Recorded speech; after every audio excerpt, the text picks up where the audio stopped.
kau kira mereka bersatu tapi hati mereka bercerai-berai. Ya, kelihatannya aja, casingnya aja kumpul gitu. Tapi hatinya saling bercerai-berai. Podcast Surabaya Mengaji.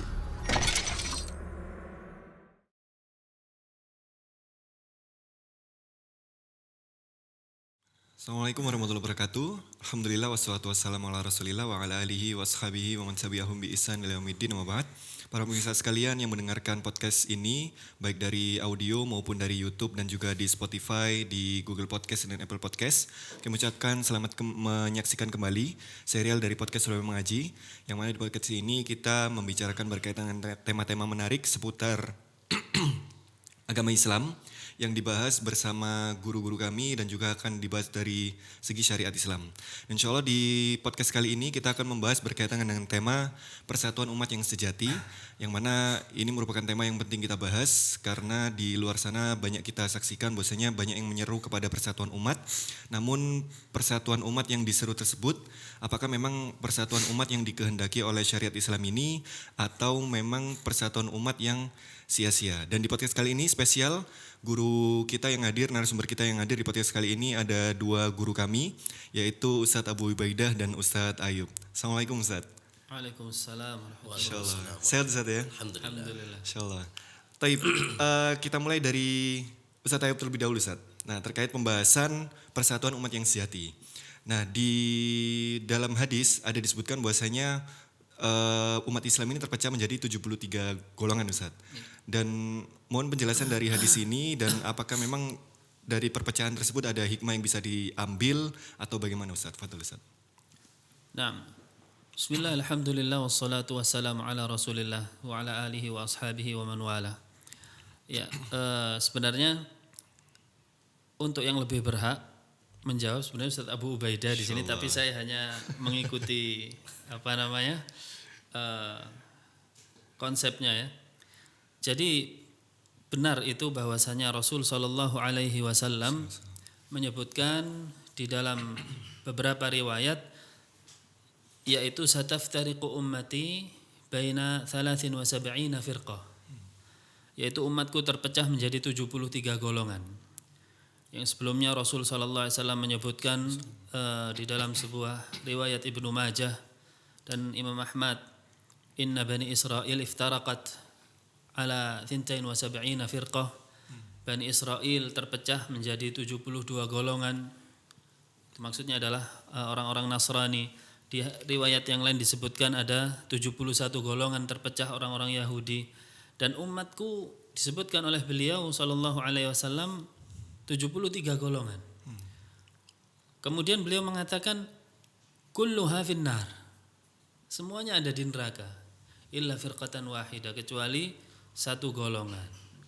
Kemudian para sahabat bertanya, siapa mereka wahai Rasulullah?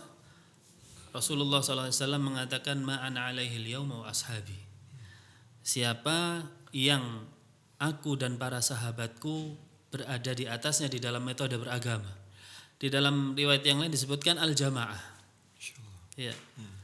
Maka di sini telah jelas bagi kita bahwasannya umat Islam memang ditakdirkan oleh Allah Subhanahu wa taala terpecah. Menjadi jumlah yang disebutkan tadi. Akan tetapi Rasul sallallahu alaihi wasallam menyebutkan ada golongan yang selamat. Ada golongan yang selamat, yaitu selamat dari siksa api neraka. Atau yang sering disebut di sini adalah firqatun najiyah. Ya, golongan yang selamat. Jadi sudah sepatutnya bagi umat Islam yaitu mengejar dan mencari kebenaran yang terkandung di dalam satu golongan yang disebutkan oleh Rasul Shallallahu Alaihi Wasallam sebagai golongan yang selamat. Begitu. Taib. Untuk ciri dari golongan yang selamat itu bagaimana Ustaz? Apakah mengikuti sunnah atau bagaimana Ustaz? Iya, seperti yang disebutkan di dalam hadis tadi, ciri-ciri golongan yang selamat adalah mereka yang menjalankan agama Islam ini, yaitu mengikuti Al-Quran dan Sunnah sesuai dengan Rasul Sallallahu Alaihi Wasallam dan difahami oleh para sahabatnya. Maka itu adalah ciri-ciri. Jadi banyak sekali ya kaum muslimin tentu tidak mau ketika dia dikatakan tidak mengikuti Quran atau Sunnah.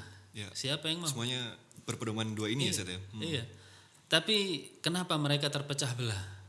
Ternyata resepnya satu, kuncinya satu, yaitu ketika mereka keluar dari pemahaman generasi yang direkomendasikan oleh Allah dan Rasulnya, yaitu para sahabat, maka pasti orang tadi memahami Al-Quran dan Sunnah tidak sesuai dengan yang diharapkan, tidak sesuai dengan tujuannya. Maka itulah sebab akhirnya yang disebutkan oleh Rasulullah, umatku terpecah-pecah sampai menjadi 73 golongan. Nah, Barakallahu fikum. Sekarang beralih ke Ustaz Abu Beda.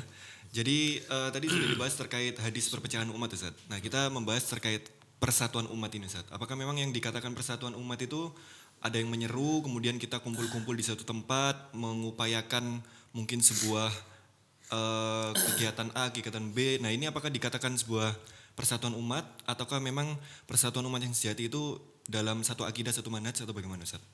Ya, alhamdulillah, salatu wassalamu ala rasulillah, wala hawla wala quwata illa billah, amma ba'du. Ya, Islam sangat menganjurkan kepada kita itu persatuannya.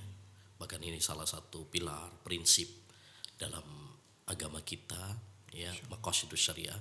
Salah satunya adalah mengajak kita untuk bersatu dan melarang kita berpecah belah. Bahkan itu juga salah satu prinsip pilar negara kita ya. Ya kan? Persatuan Indonesia. Bineka Tunggal Ika. Semboyannya kan juga itu, bersatu kita teguh, bercerai kita runtuh.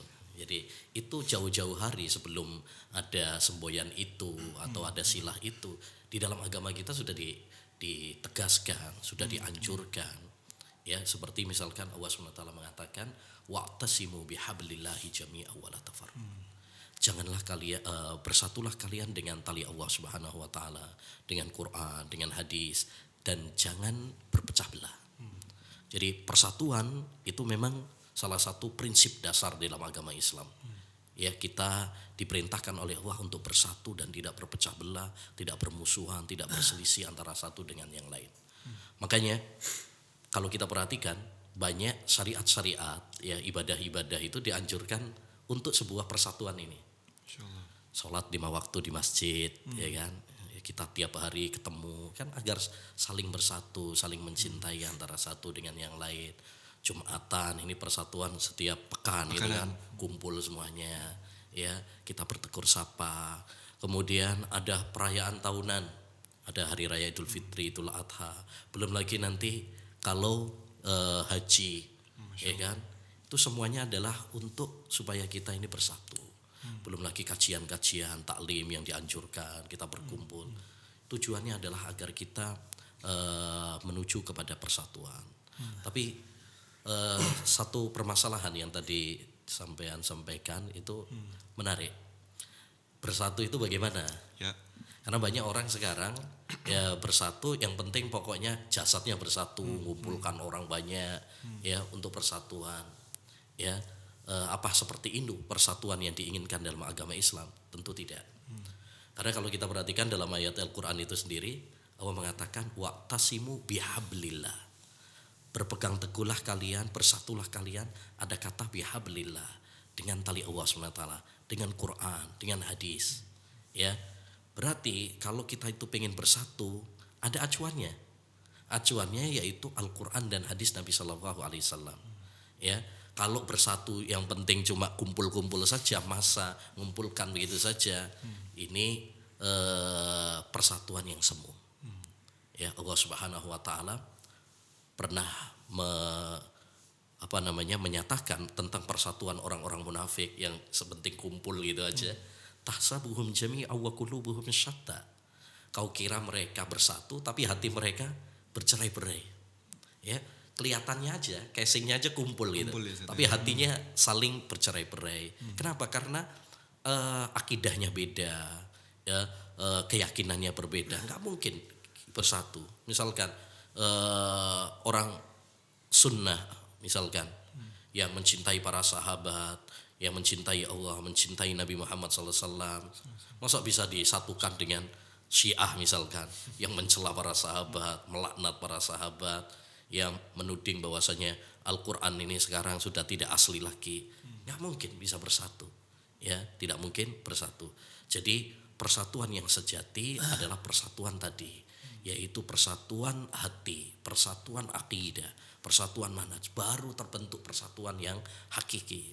Kalau cuma kumpul-kumpul saja, ini persatuannya orang-orang yang lebih ke kelompok partai itu sepenting kumpul gitu aja, massa banyak orang bisa seperti itu. Tapi perkumpulan yang sejati, persatuan yang sejati adalah persatuan yang dibangun di atas Al-Quran dan Sunnah Nabi Sallallahu Alaihi Wasallam dengan pemahaman para sahabat. Wallahu a'lam. Insyaallah, barakallahu fikum Ustaz. Taib, kembali ke Ustaz Ayub. Jadi tadi disampaikan Ustaz bahwasanya umat Islam terpecah menjadi 73 golongan, kulluhum finnar, semuanya di neraka kecuali satu Ustaz. Nah, bagaimana tipsnya agar supaya kita bisa menjadi yang satu ini dan selamat dari perpecahan, kemudian selamat dari ancaman dari neraka oleh Nabi tadi Ustaz? Iya, barakallahu fikum. Jadi Nabi SAW adalah sosok yang sayang kepada umatnya. Oleh karenanya beliau menyampaikan hal-hal keburukan yang akan terjadi di belakangnya nanti itu bersanding dengan solusinya. Ini adalah sifat beliau sallallahu alaihi wasallam, bil mu'minina raufur rahim, yaitu yang sangat sayang kepada umatnya. Rasul sallallahu alaihi wasallam di dalam sebuah hadis ya yang terkenal di dalam di kalangan masyarakat kita, yaitu hadis Al-Irbad bin Sariyah, mengatakan wa man ya'ish minkum ba'di fasayara ikhtilafan katsira. Barang siapa yang hidup setelahku, yaitu sepeninggalku, akan melihat banyaknya yaitu perselisihan. Banyaknya perselisihan.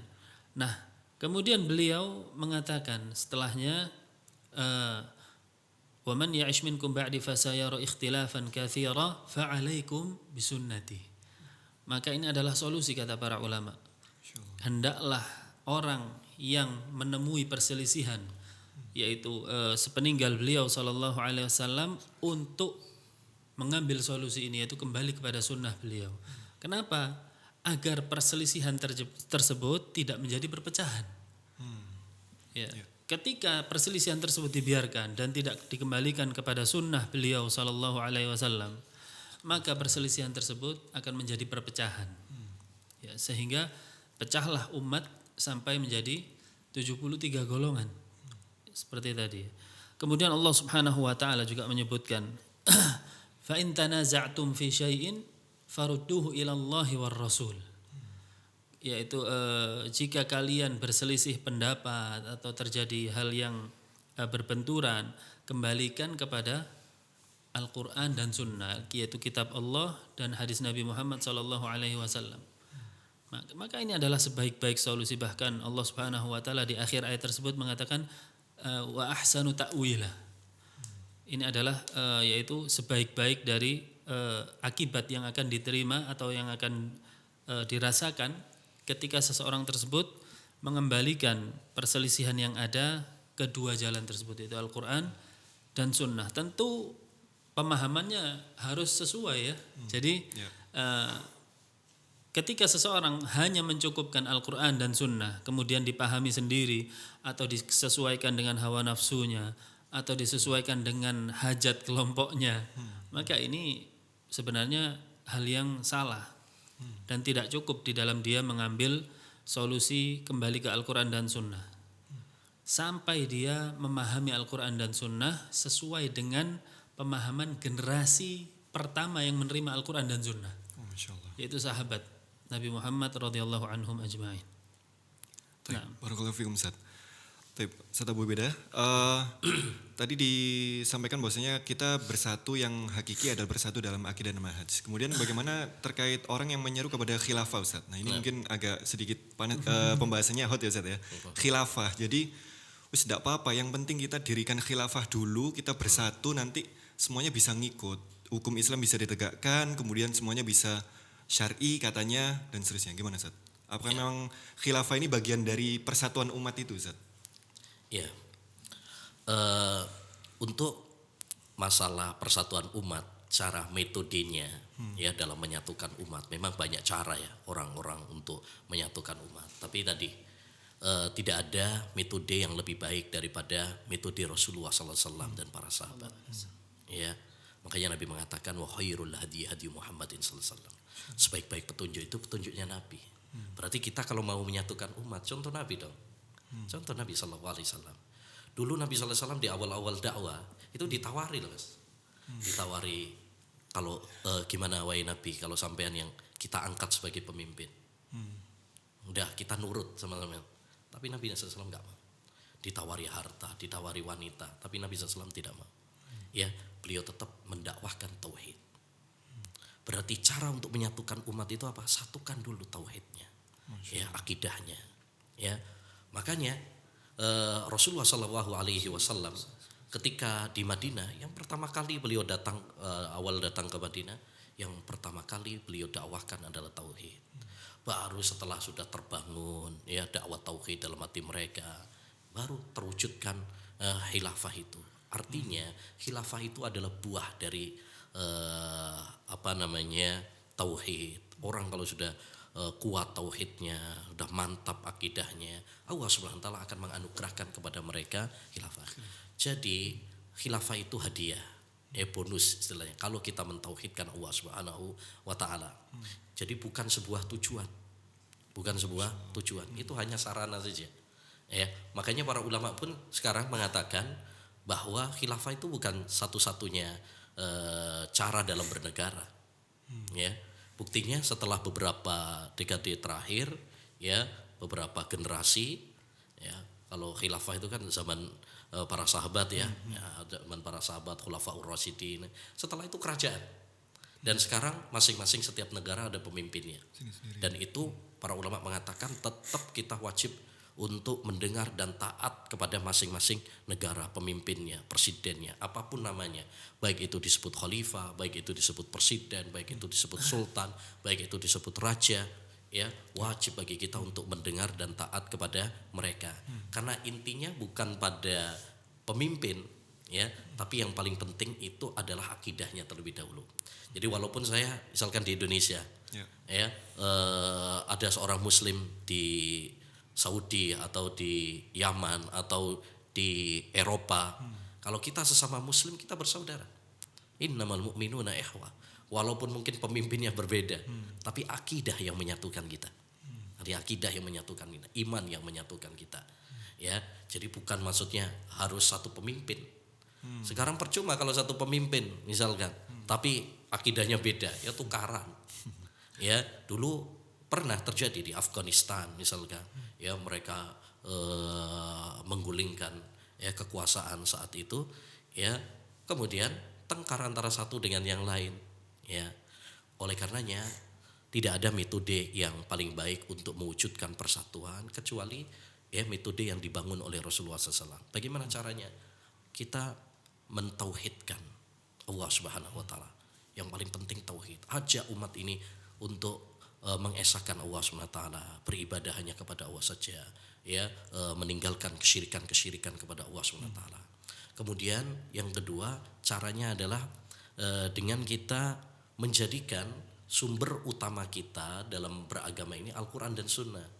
Ya, dengan pemahaman salaful ummah, salafus saleh. Sehingga setiap perbedaan kita kembalikan kepada Quran dan hadis ini. Fa in tanaza'tum fi syai'in farudduhu ila Allahi war Rasul. Kalau kalian berselisih pendapat dalam suatu masalah apapun, kembalikan kepada Allah dan Rasul. Beres. Ya, tapi kalau ada perbedaan, menurut saya seperti ini, menurut kelompok saya seperti ini, menurut tokoh saya seperti ini, ya tengkar terus. Tapi kalau kita semuanya mengembalikan semua perbedaan, perselisihan ini kepada Allah dan Rasulnya, sami'na wa ata'na, kalau Allah sudah memutuskan, disitulah ya kita semuanya akan terwujudkan persatuan. Yang ketiga, caranya adalah mendengar dan taat kepada pemimpin. Kalau kita ingin bersatu, ya harus taat kepada pemimpin, nggak boleh memberontak, nggak boleh mengkudeta, ya sabar terhadap mungkin keputusan yang kurang berkenan. Kayak sekarang kan ada keputusan BBM naik. Ya, jangan melakukan aksi-aksi demonstrasi, ya nggak perlu. Ya, kita mendengar, taat, sabar, karena aksi-aksi seperti itu hanya menimbulkan perpecahan di antara kita. Ya, makanya Islam sangat menekankan kita mendengar dan taat kepada para pemimpin. Karena itu adalah salah satu solusi persatuan. Salah satu solusi persatuan. Karena kalau kita memberontak, kalau kita kudeta, akhirnya yang terjadi adalah pertengkaran, permusuhan, kerusakan, kericuan, ya sebagaimana terjadilah di mana-mana, ya. Orang itu kalau sudah kudeta, menggulingkan pemerintah, aksi-aksi demo walaupun mungkin awalnya demo damai, tapi berujung kepada kericuan, tawuran, ya, pertumpahan darah. Ya. Kita satu nyawa saja dalam Islam itu mahal harganya. La zawalud dunya wa ma fiha ahwanu indawa min qatlil muslimi bighairi haq. Hancurnya dunia beserta isinya itu lebih ringan di sisi Allah daripada terbunuhnya nyawa seorang muslim tanpa alasan yang hak. Kemudian yang keempat caranya ya kita saling mencintai antara satu dengan yang lain. Hilangkan permusuhan, dengki, kita saling menyapa, saling senyum, saling salam antara satu dengan yang lain. Ya, insya Allah kalau itu kita praktekkan, ya akan terwujudkan ya persatuan yang kita idamkan. Kemudian kita tegakkan syiar-syiar Islam, ya ibadah-ibadah, pada sholat, pada puasa, zakat. Insya Allah kalau ini kita ramaikan masjid-masjid, dakwah, taklim, ini akan merupakan sarana yang paling efektif untuk menuju kepada persatuan umat biidznillah jalla wa'ala. Insyaallah, barakallahu fikum. Jazakallahu khair Ustaz Ayub, jazakallahu khair Ustaz Abu Ubaidah atas penjelasannya di tema persatuan umat sejati. Taib, demikian pemirsa sekalian, kita tadi sudah menyimak dari dua guru kita berkaitan dengan persatuan umat yang sejati. Jadi tadi disampaikan ada hadis perpecahan umat, kemudian dan juga solusi dan tips gimana caranya bisa terhindar dari perpecahan, kemudian bisa selamat dari perpecahan. Dan tadi disampaikan juga oleh Ustaz Abu Ubaidah terkait persatuan yang sejati itu bukan hanya jasad, namun persatuan secara akidah dan manhaj, dan juga bukan hanya khilafah, tapi persatuan akidah dan manhaj, kemudian ditegakkan syiar-syiar Islam. Demikian kita cukupkan di episode kali ini, dan simak juga di episode-episode podcast berikutnya. Sampai berjumpa di serial podcast yang berikutnya. Kita tutup dengan doa kafaratul majelis. Subhanakallahumma wa bihamdika asyhadu an la ilaha illa anta astaghfiruka wa atubu ilaik. Assalamualaikum warahmatullahi wabarakatuh.